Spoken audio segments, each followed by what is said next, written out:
Welcome back. I'm your host, Sheila Pulliam. We're talking to our guest today, Teresa Jackson, of the Big Brothers Big Sisters of the Central Piedmont. And we've been talking about Big Brothers and Big Sisters history of the organization. We've been talking to her about how volunteers come into the agency, how the children are selected into the agency, and also we've been talking about the goals and funding for the agency and how the agency has combined with the High Point organization and how it evolved from Youth Focus. So we have had lots of information from Teresa Jackson today. And Teresa, thank you so much for your information. Now, we were talking about volunteers and volunteers as far as Big Brothers and Big Sisters. What are you looking for in a volunteer? Well, we are looking for someone who genuinely wants to make a difference in the life of a child, who has the time to spend with the child, to do different activities, to focus on that child. It does not matter your occupation, it does not matter your social status, it doesn't matter what you do for a living.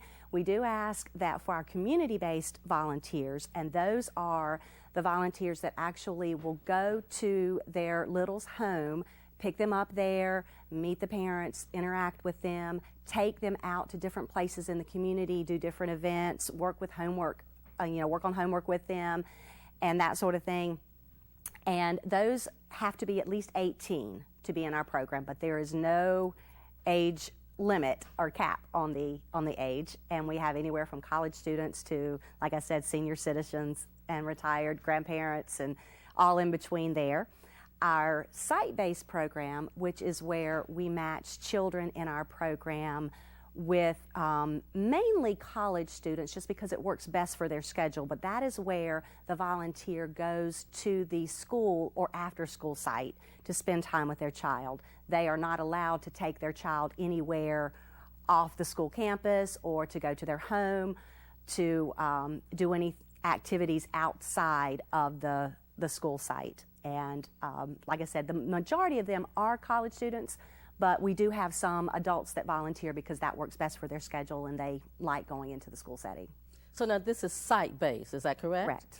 So with the site-based program, are you getting the same results as the community-based program? Yes, we do. Yes, we do. It's different because of course, the activities are different, but what we focus on is the relationship, the friendship, and sharing that time. So you can have that same type of bond, that same type of friendship, because in all of our matches, whether they're site-based or community-based, we set goals for the match relationship.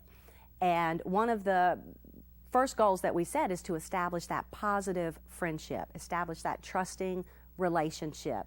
Then from there, you can work on improving a child's academic skills, maybe improving their math skills, improving their reading or their spelling.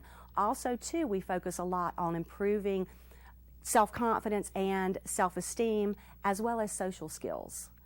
And we focus on, like I said, in each one of our matches, regardless of whether it's community-based or site-based, we focus on those. They just do it in different ways. So are all the schools in Gifford County participating in this site-based program? Not all of them. We do have select schools that we have programs in, and the majority of those schools that we do have programs are mostly the Title I schools, the schools that have the children with the highest needs. Okay, so and most of those children are not only the needs or financial needs or getting the children mostly are getting the free lunch and things like that? Absolutely. Okay. Absolutely. All right, so throughout Gifford County you have the site-based program. Are you mainly matching college students for this program? Or do you find that people across the board are participating in the site-based program as well? We have a few adults that are not university students that are in our site-based program. The majority of our volunteers in the site-based program are college students. As I said, it just seems to work best for their schedule that they can go over there 1 hour a week in between their classes, and that, you know, they are so busy with everything that they have that they aren't able to take their little out for extended hours during the week and that sort of thing.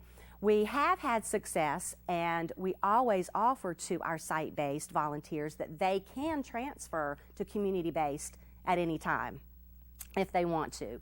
And we have had some success with that, where we'll have a big sister and a little sister. They'll get together. They'll be together for a year or so. And the big sister will say, you know, I really would like to take my little, bring her over to campus, or take her to McDonald's, or take her to some event. And they make the commitment to transfer to community-based, which works out well. What is the process for a volunteer to get involved with Big Brothers and Big Sisters?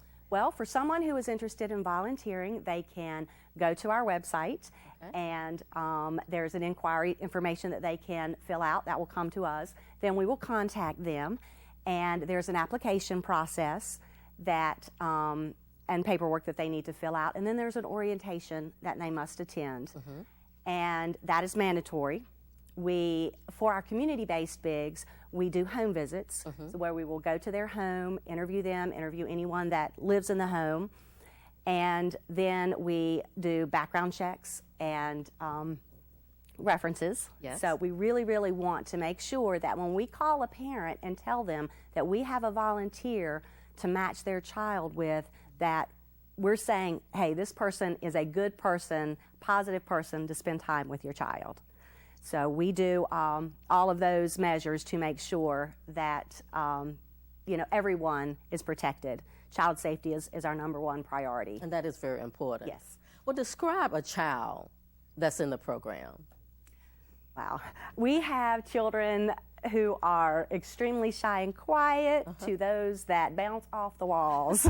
We have those that make straight A's and that are you know, great in class, and then we have those that have actually given their teacher a black eye. I had one of my littles in 3rd grade that kept getting suspended because he just couldn't handle his anger problems. And he would hit his classmates, he would turn his desk over, he would hit the teacher, gave her a black eye. So it's great. I love this little kid. I love this kid, but he did have some anger issues that we're working through. He's doing much, much, much better now. Wonderful. But the one common thread that runs through all of our children is that they have been or are going through a challenging time at home. Okay. A majority of them are low income. A lot of them do live in the housing projects, on free and reduced lunch, single parent families. We do serve children who have a parent or two or family members in prison, addiction, drug problems, all of those things across the board that you know, our children will face. But then too, we also have children in our program that they don't have some of those. Perhaps they do have both parents in the home, but maybe there's 6 children. Maybe there's 8 children. We do have a family in our program that has 13 children. Okay. And mom and dad are both in the home, but dad works. And you know, if you think about it, how can you provide one-on-one time for 13 kids to make sure that they get that individual time and that one-on-one time that is just for them? Right, so and this program provides that for this particular family especially. Absolutely, absolutely. We have 6, I believe, of those children in our program. Okay. So, yes. Now for community-based, what type of activities do the bigs, and I'm picking up on this, and I'm going to stop my question for just a minute because I'm picking up on something as you have been talking. You say big and you say little. Right. So big is, and you're talking about the volunteer. Correct. And little is the child. Correct. Okay. So the match is when we put them both together. Okay, big and little. Okay, very good, and I like that. Yes. When I talk about a match, that is a couple, you know, big and little together, yes. So what type of programs or what activities does a child at the Big and Little do in a community-based program? We offer a lot of monthly events. We try to offer at least one group activity each month for our Big and Little community-based matches to where they can come and participate. We have cookouts in the summer. We look around to see what the community is having. We've had tickets for the Disney on Ice. We've had tickets to the circus. We had some tickets for the ice skating event this past weekend. Yes. So we go to Greensburg Grasshoppers games. And we also, in the summer, we have activities for our waiting list kids that we will take them on different outings, picnics, the Grasshoppers games, that sort of thing. Also, too, our community-based matches will spend time going to the library, working on homework, sports events. We have a lot of the university athletics that we try to get tickets for, so we'll offer tickets to maybe a High Point University basketball game or Guilford College basketball game or baseball game that they can go and attend that. And all sorts of things. They will bake together. They will do cookies. They will go fishing. Just those things that those everyday things, and that's what we stress, that nothing grand, nothing special. It doesn't have to cost a whole lot of money, but it's just about spending time. Quality time. Absolutely. Yes, quality time. Absolutely. That's important. Now, funding for your organization, we have touched on that briefly, but how is your funding? How do you get mainly your money? Well, we are a United Way agency, so they provide over 1/3 of our total budget, which is phenomenal. So we're very, very blessed to be a part of United Way and appreciate everyone that contributes to the United Way. So thank you to everyone who has contributed, who has been a fair share giver in United Way. We truly, truly appreciate it. Yes. And then the other part, we have to fundraise. And we do have different events coming up throughout the year. We just had an event this past weekend, which was our Big Magic Gala. Okay. And it was a nice evening of dinner and dancing, and we had a silent auction. Okay. And that was a wonderful evening that we had at Sedgefield Country Club. Okay. We have a Bowl for Kids' Sake, All right. which is coming up on March 28th. Okay. And that is an event where everyone comes out and bowls. And it's a lot of fun. It's a big party. We have so much fun. We have a DJ. We have door prizes. Everybody gets teams together. There's friendly competition. There's T-shirts. So any bowlers out there, come and check out our website and sign up to bowl. It's really, really a lot of fun. Lots of fun. And we also have a tennis tournament that is coming up in May. So anybody that likes tennis can come with that. So. And now I understand that there's another event.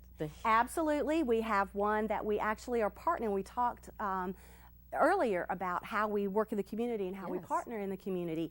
And one of the things that we do have coming up in March 21st, is the Human Race.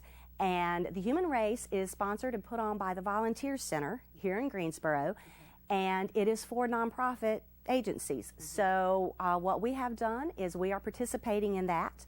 And anyone who would like to come out and support us, support the Human Race, then they can just go and sign up and join our nonprofit team of Big Brothers Big Sisters of the Central Piedmont.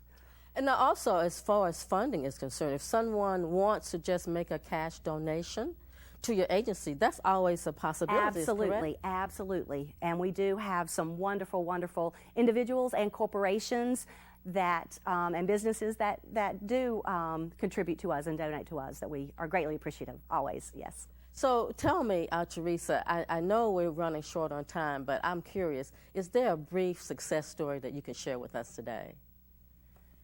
I'm going to go back to the little boy that I was telling you about. Yeah. I have worked with him for 6 years, I believe. Started working with him, but he was in kindergarten. When I met this little boy, lots and lots of chaos in the home, and just lots of stuff going on. He was just very angry, anger issues, lots of anger issues, be disruptive in class, throw pencils, turn his desk over, hit his classmates, hit his teacher.